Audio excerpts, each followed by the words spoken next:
క్రీస్తునందు ప్రియమైన ప్రేమధార టీవీ వీక్షకులకు అత్యంత నమ్మదగిన యేసయ్య నామంలో శుభములు తెలియజేస్తున్నాం.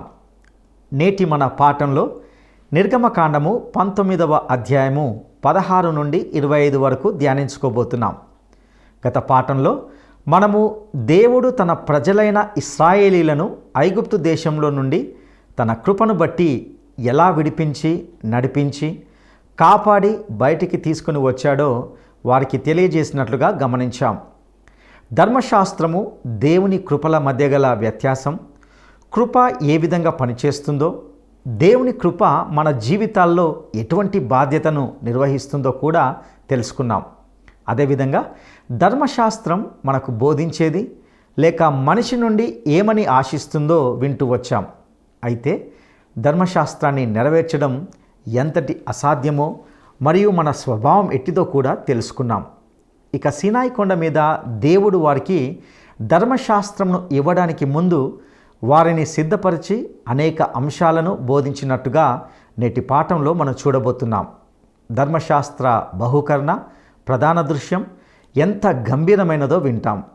దేవుడు సీనాయి పర్వతం పైకి దిగి రాబోతున్నాడు గనుక సీనాయి పర్వత ప్రాంత ప్రాముఖ్యతను గూర్చి దేవుడు సెలవిచ్చిన కొన్ని తీవ్రమైన హెచ్చరికలను గూర్చి మనము ఇందులో తెలుసుకుంటాం.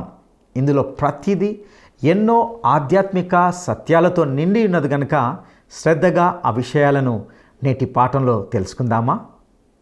సోదరీ సోదరులారా, సీనాయి కొండ మీద దేవుడు ఇశ్రాయేలు జాతికి ధర్మశాస్త్రం ఇవ్వబోతున్నాడు.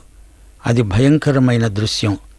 ఆ రోజున ఆ పర్వతం మీద ఉరుములు మెరుపులు, దట్టమైన మేఘం, బోర యొక్క మహాధ్వని కలిగి ఆ ప్రాంతమంతా భీభత్సంగా ఉంది. ఆ శిబిరంలోని ప్రజలందరూ ఈ దృశ్యాన్ని చూచారు. మోషే శిబిరంలో నుండి ప్రజలను అవతలికి రప్పించి దేవుణ్ణి కలుసుకోవడానికి కనిపెట్టవలసిందని ఆజ్ఞాపించాడు.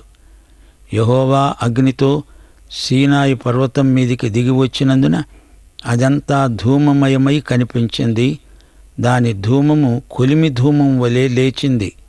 పర్వతమంతా మిక్కిలి కంపించింది. ఆ బూరధ్వని అంతకంతకు బిగ్గరగా మోగింది. మోషే మాట్లాడుతూ ఉండగా దేవుడు తన కంఠస్వరము చేత అతనికి ఉత్తరమిస్తూ ఉన్నాడు. యెహోవా సీనాయి పర్వతం మీదికి అనగా ఆ పర్వత శిఖరము మీదికి దిగి వచ్చాడు. యెహోవా మోషేను పిలిచి శిఖరం మీదికి ఎక్కి రమ్మన్నాడు. అప్పుడు మోషే శిఖరం మీదికి ఎక్కిపోయాడు. అప్పుడు యెహోవా మోషేతో అన్నాడు, ప్రజలు హద్దుమీరి చూడడానికి యెహోవా వద్దకు వచ్చి వారిలో అనేకులు నశిస్తారేమో, అలా జరగకూడదు. నీవు దిగిపోయి వారికి ఖండితంగా ఆజ్ఞాపించు. నేను వారి మీద పడకుండునట్లు నా వద్దకు చేరే యాజకుడు తనను తానే పరిశుద్ధపరచుకోవాలి. మోషే యెహోవాతో అన్నాడు, ప్రజలు సీనాయి పర్వతం ఎక్కలేరు. నీవు పర్వతానికి మేరలను ఏర్పరచాలి, దానిని పరిశుద్ధపరచాలి అని ఖండితంగా ఆజ్ఞాపించావే. యెహోవా అన్నాడు, నీవు దిగివెళ్ళు, నీవు నీతో అహరోను ఎక్కి రావాలి. అయితే నేను వారి మీద పడకుండా యాజకులు ప్రజలు నా వద్దకు రావడానికి మేరను మీరకూడదు. నేను వారి మీద పడవలసి వస్తుంది. మోషే ప్రజల వద్దకు వెళ్ళి ఆ మాట చెప్పాడు. సోదరీ సోదరులారా, దేవుని సన్నిధిలోకి మానవుడు వెళ్ళడం అపూర్వ సంఘటన. అప్పుడే తెల్లవారుతున్నది. ఉరుములు మెరుపులు మొదలయ్యాయి. ఇశ్రాయేలీయులు గజగజ వణికిపోయారు. మెరుపులు, ఉరుములు, దట్టమైన మేఘం, మహాబూరధ్వని, ఈ 4 సంఘటనలు ఇశ్రాయేలీయులను భయకంపితులను చేశాయి.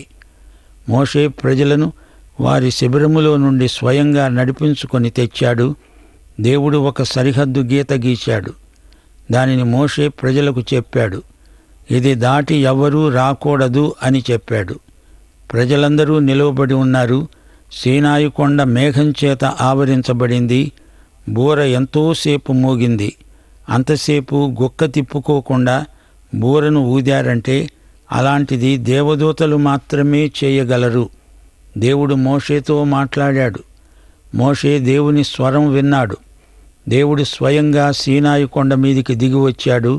అగ్నిస్తంభములో నుండి మేఘస్తంభములో నుండి దిగివచ్చాడు. అనగా పరలోక దేవుడు సీనాయి కొండ శిఖరం మీదికి దిగివచ్చాడు. దేవుడు దివి నుండి భువికి దిగివస్తాడు. ఆదాము వద్దకు దిగివచ్చాడు. బాబేలు గోపురం దగ్గరికి దిగివచ్చాడు. అబ్రహాము దగ్గరికి కూడా దిగివచ్చాడు. ఇప్పుడు సీనాయి కొండ మీదికి ఇశ్రాయేలు ప్రజల దగ్గరికి దిగి వస్తున్నాడు. యేసుక్రీస్తు దివి నుండి భువికి దిగివచ్చిన దేవకుమారుడు. కొండ శిఖరం మీది నుండి దేవుడు మోషేను పిలుస్తున్నాడు. పైకి ఎక్కిరా అంటున్నాడు. మోషే శిఖరం మీదికి ఎక్కి వెళ్ళాడు. దేవుడు మోషేకు ఆజ్ఞాపించాడు, ప్రజలు హద్దుమీరి ముందుకు రాకూడదు. యాజకులు శుచిగా సిద్ధపడి రావాలి. హద్దు దాటి వస్తే ఎవరైనా సరే హతమైపోతారు. కిందికి దిగివచ్చి ప్రజలను సిద్ధపరిచి అహరోనును తీసుకొని పైకెక్కాడు. మోషే ప్రజలకు దేవుని మాటలు వినిపించాడు. సోదరీ సోదరులారా, గమనించారా? దేవుడిచ్చిన ధర్మశాస్త్రం ఆత్మ సంబంధమైనదే.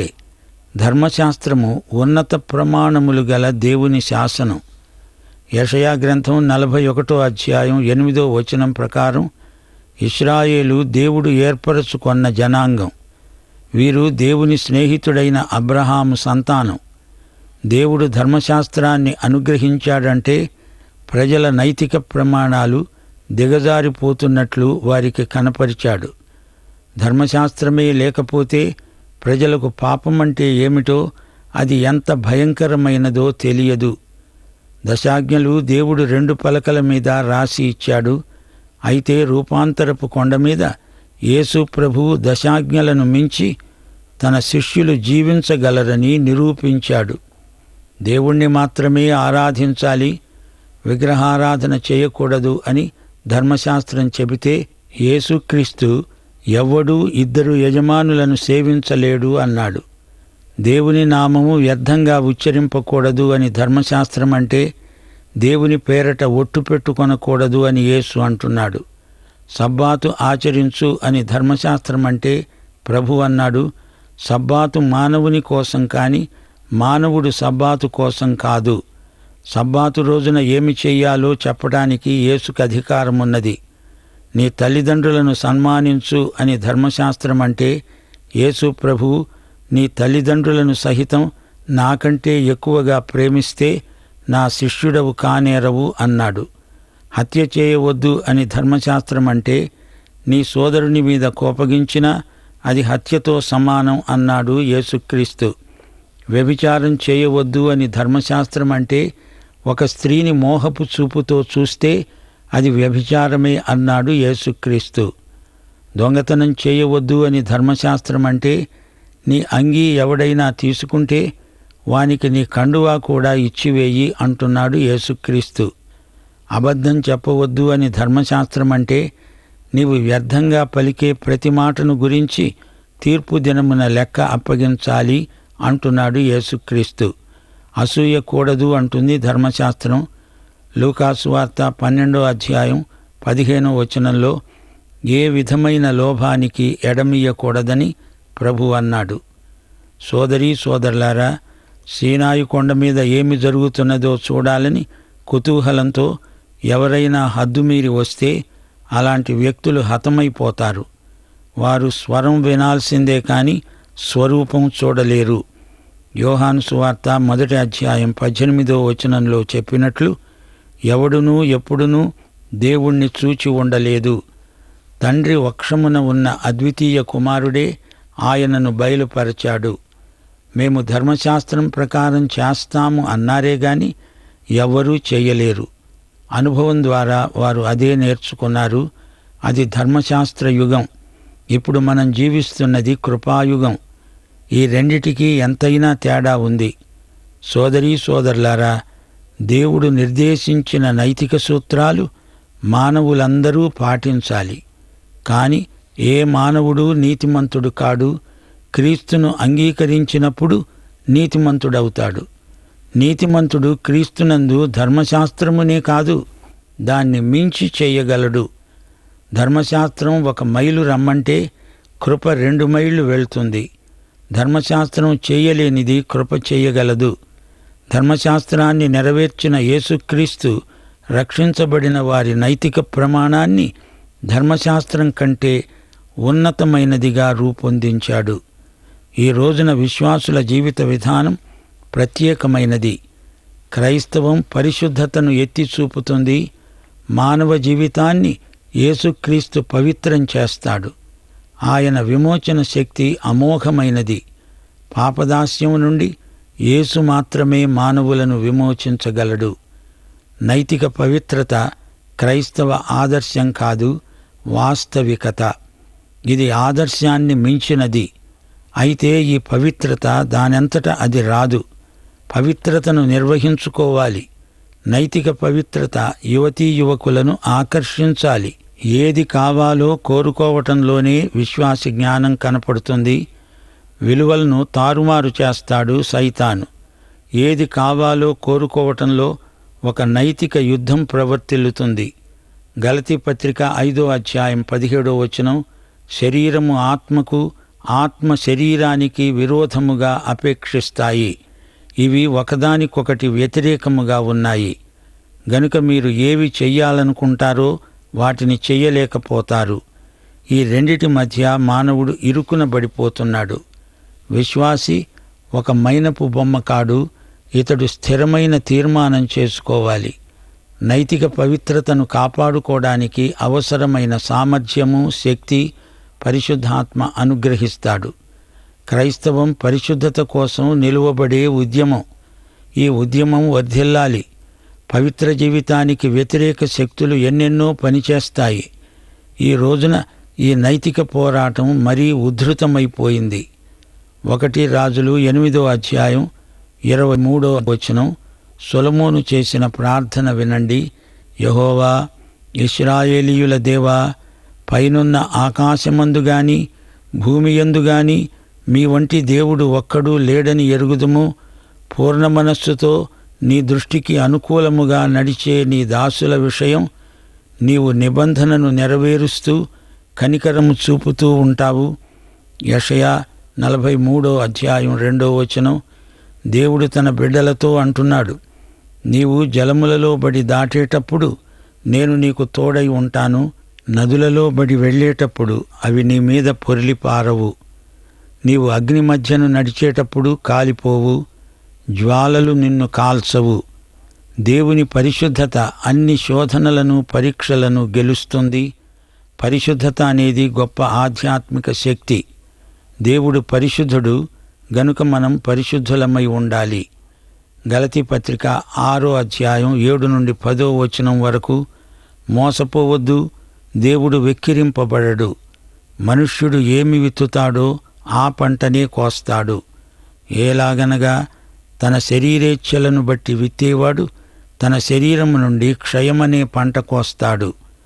ఆత్మను బట్టి విత్తేవాడు ఆత్మ నుండి నిత్యజీవమనే పంట కోస్తాడు. మనము మేలు చేయుటయందు విసుగకూడదు.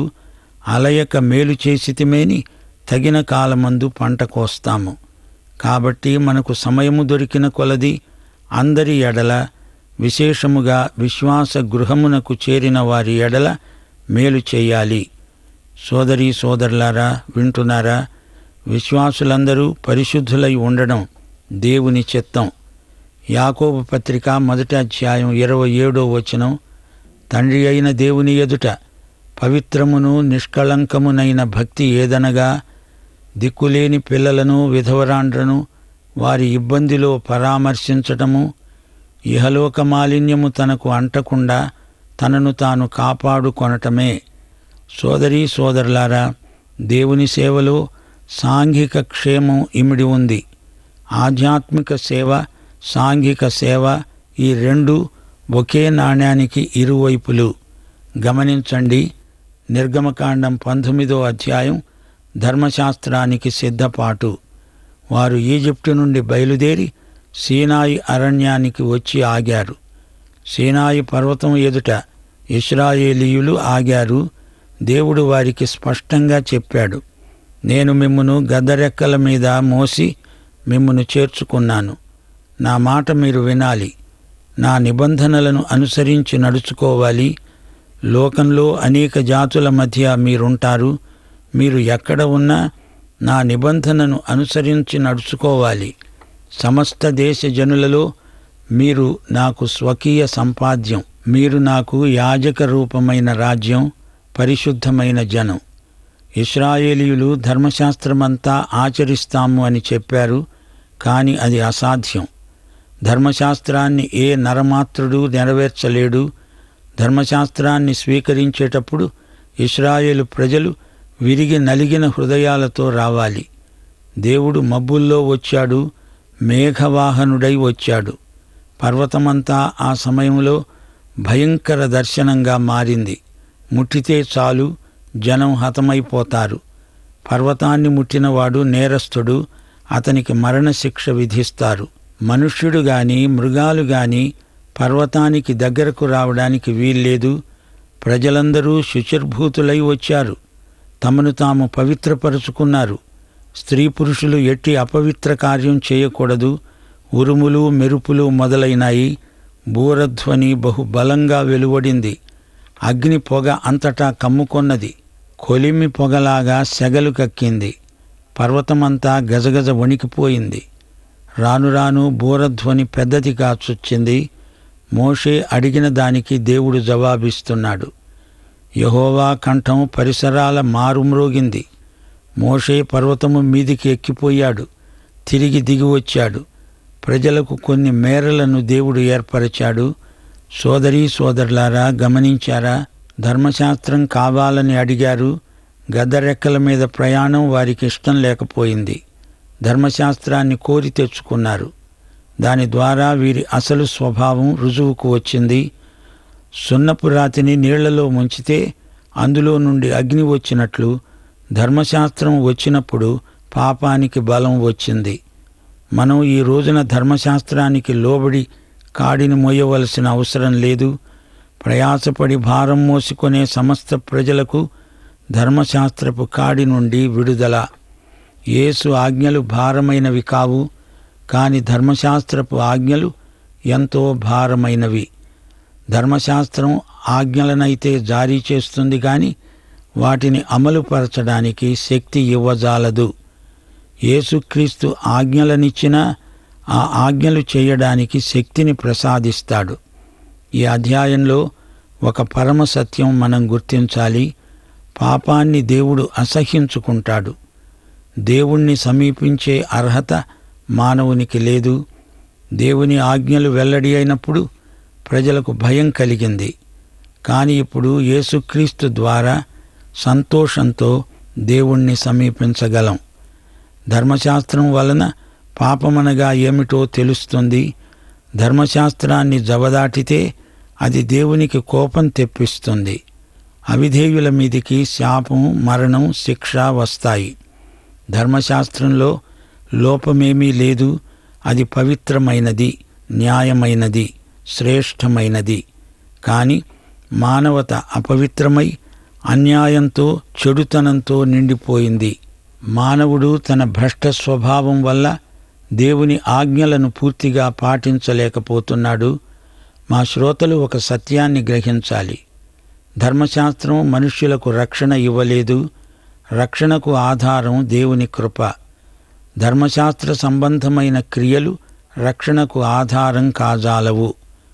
పరిశుద్ధుడైన దేవుడు పరిశుద్ధమైన తన ధర్మశాస్త్రాన్ని ఇశ్రాయేలు ప్రజలకు వెల్లడించడానికి సిద్ధంగా ఉన్నాడు. దేవుడు సీనాయి కొండ మీద నుంచి ధర్మశాస్త్రాన్ని ప్రకటించాడు. అందుచేత ఆ పర్వతం కూడా పవిత్రమైనది. వారు దానిని తాకకూడదు. చీకటి, మంటలు, భూకంపాలు, భయం ఇవన్నీ ఈ అధ్యాయంలో మనకు గొప్ప పాఠం నేర్పుతున్నాయి. ధర్మశాస్త్రం పాపి అయిన మానవుణ్ణి బట్టి ఇంకా బలీయమైనది. ధర్మశాస్త్రం మానవుడు పాపి అని తీర్పు చెప్పి అతన్ని రక్షణ కోసం క్రీస్తు వద్దకు పంపుతుంది. దేవుని న్యాయ నియమాలు అందరానివి, అతి పవిత్రమైనవి. మానవుని పాప స్వభావం కృపలేనిదే దేవుని ప్రమాణాలను అందుకోజాలదు.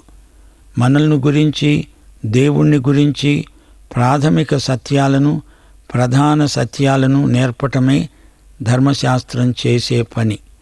ఈ అధ్యాయంలోని కొన్ని భౌగోళిక విషయాలను మా శ్రోతల దృష్టికి తెస్తాము. సీనాయి కొండ అంటే 3 కిలోమీటర్ల పొడవు, 1.5 కిలోమీటర్ల వెడల్పు ఉన్న ఒక పర్వత శ్రేణి. అందులో అన్నిటికన్నా ఎత్తైన శిఖరం దాదాపు 2160 మీటర్లు. దీనికి ఎదురుగా విశాలమైన మైదానం ఉంది. ఇందులో 20 లక్షల మంది వరకు విడిది చేయటానికి స్థలం ఉంది. 19వ అధ్యాయం 5-6 వచనాలలో దేవుడు చేస్తున్న నిబంధన క్లుప్తంగా చెప్పబడింది. ఇది మీకు మళ్ళీ జ్ఞాపకం చేస్తాము. దేవుడు అంటున్నాడు, నా మాట శ్రద్ధగా విని నా నిబంధనను అనుసరించి నడిచిన ఎడల మీరు సమస్త దేశ జనులలో నాకు స్వకీయ సంపాద్యమవుతారు. సమస్త భూమి నాదే కదా. మీరు నాకు యాజక రూపమైన రాజ్యముగాను పరిశుద్ధమైన జనముగాను ఉంటారు. ఈ ఒడంబడిక ఇశ్రాయేలు ప్రజలతో దేవుడు చేస్తున్నాడు. ఈ నిబంధన మోషే ద్వారా ప్రజలతో చేయబడింది. దీనిని మోషే నిబంధన అంటారు. ఇదే సత్క్రియా నిబంధన. ఈ నిబంధన వాగ్దానం చేసిన ఆశీర్వాదాలు ఆ ప్రజల విధేయత మీదే ఆధారపడి ఉన్నాయి. ఈ నిబంధన షరతులతో కూడినది. మునుపు ఆదికాండంలో నోవహుతో దేవుడు చేసిన ఒడంబడికలో ఎట్టి షరతులు లేవు. కాని ఇప్పుడు మోషే నిబంధనలో షరతులు ఉన్నాయి. మీరు నా మాటలకు లోబడితే మీకు కొన్ని విశేషమైన హక్కులుంటాయి. ధర్మశాస్త్రమంతటా ఈ షరతులు అమలులో ఉన్నాయి. ఈ నిబంధనలో ఇశ్రాయేలు ప్రజల నైతిక, సాంఘిక, ఆధ్యాత్మిక జీవితాలకు సంబంధించిన విశేషాలెన్నో ఉన్నాయి. అబ్రహామీయ నిబంధనకు ఈ నిబంధన పొడిగింపు. యేసుక్రీస్తు రాకడ వరకు ఈ నిబంధన అమలులో ఉన్నది. ఇది పాత నిబంధన, కాని యేసుక్రీస్తుతో కొత్త నిబంధన మొదలైంది. ఇది పాతదానికంటే శ్రేష్టమైనది. హెబ్రీ పత్రిక 8వ అధ్యాయం 6వ వచనం. యేసుక్రీస్తు ఇప్పుడు మరీ ఎక్కువైన వాగ్దానములను బట్టి నియమింపబడిన మరి ఎక్కువైన నిబంధనకు మధ్యవర్తి అయి ఉన్నాడు. ఇశ్రాయేలు ప్రజలు విధేయత చూపితే వారు దేవుని ప్రత్యేకమైన సొత్తు అవుతారు. 135వ కీర్తన 4వ వచనం. యెహోవా తన కొరకు యాకోబును ఏర్పాటు చేసుకొని ఉన్నాడు. తనకు స్వకీయ ధనముగా ఇశ్రాయేలును ఏర్పరచుకున్నాడు. అయితే క్రీస్తు విశ్వాసులమైన మనకు తీతు పత్రిక 2వ అధ్యాయం 14వ వచనం ప్రకారం ఆయన సమస్తమైన దుర్నీతి నుండి మనలను విమోచించి సత్క్రియలయందు ఆసక్తిగల ప్రజలను తన కోసము పవిత్రపరచుకొని తన సొత్తుగా చేసుకొనుటకు తనను తానే అర్పించుకున్నాడు. ప్రియ శ్రోతలారా, మనమిప్పుడు కొత్త నిబంధనలో రాజులైన యాజక సమూహం, దేవుని సొత్తైన ప్రజలం, ప్రత్యేకంగా ఏర్పరచుకొనబడిన వంశం. పాత నిబంధనలో వలెనే క్రీస్తును బట్టి మనం పవిత్రమైన జాతి. సోదరీ సోదరులారా, ధర్మశాస్త్రం ప్రకారం చేస్తామని చెప్పి అడుగడుగునా ధర్మశాస్త్రాన్ని మీరుతూనే వచ్చారు. దేవుడిచ్చిన ధర్మశాస్త్రం నిర్దుష్టమైంది, ఎలాంటి స్ఖాళిత్యమూ లేనిది. దీనిని ఇశ్రాయేలు ప్రజలు పాటించగలిగారా? దశాజ్ఞలు ధర్మశాస్త్రం సారాంశం. వీటిని విపులీకరించే విధులు, కట్టడలు కూడా దేవుడిచ్చాడు. తీర్పులు కూడా అందులో ఉన్నాయి. దీనిని ధృవపరిచేటందుకు బలిరక్తం ప్రోక్షించబడింది. ఈ విషయాలను మా శ్రోతలు మననం చేసుకోవాలి. కొండమీది ప్రసంగంలో యేసు ప్రభు ధర్మశాస్త్ర ప్రమాణాలను ఇంకా పైకెత్తి చూపుతున్నాడు. సీనాయి కొండపైన మోషే ధర్మశాస్త్రాన్ని ఆవిష్కరించాడు. యేసుక్రీస్తు ప్రసంగం చేసిన కొండ ఆధ్యాత్మికంగా సీనాయి కొండ కంటే ఎత్తైనది. మత్తయి సువార్త 5వ అధ్యాయంలో ధన్యులు ఎవరో ప్రభువు ఉపదేశించాడు. కొండమీది ప్రసంగాన్ని జీవించడానికి దేవుని ఆత్మ నింపుదల కావాలి. యేసుక్రీస్తును రక్షకునిగా అంగీకరించిన వారు కొండమీది ప్రసంగంలోని నియమాలను పరిశుద్ధాత్మ సహాయంతో పాటించగలరు. దేవుని పిల్లలైతే, దేవుని ఆత్మ గలవారైతే ధర్మశాస్త్రాన్ని మించి జీవించగలరు.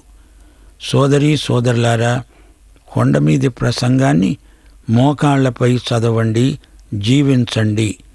పాఠం ఇంతటితో సమాప్తం. ప్రభు అయిన యేసుక్రీస్తు వారి కృప, తండ్రి అయిన దేవుని ప్రేమ, పరిశుద్ధాత్మ యొక్క అన్యోన్య సహవాసము మనకు సదాకాలము తోడై ఉండునుగాక. ఆమేన్.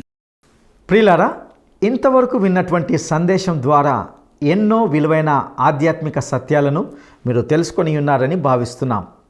దేవుని యొక్క పరిశుద్ధతను గూర్చిన ప్రత్యేకతను ఇందులో గమనించి ఉన్నాం. ప్రజలు తమ హద్దులు దాటకూడదని ప్రకటించబడింది.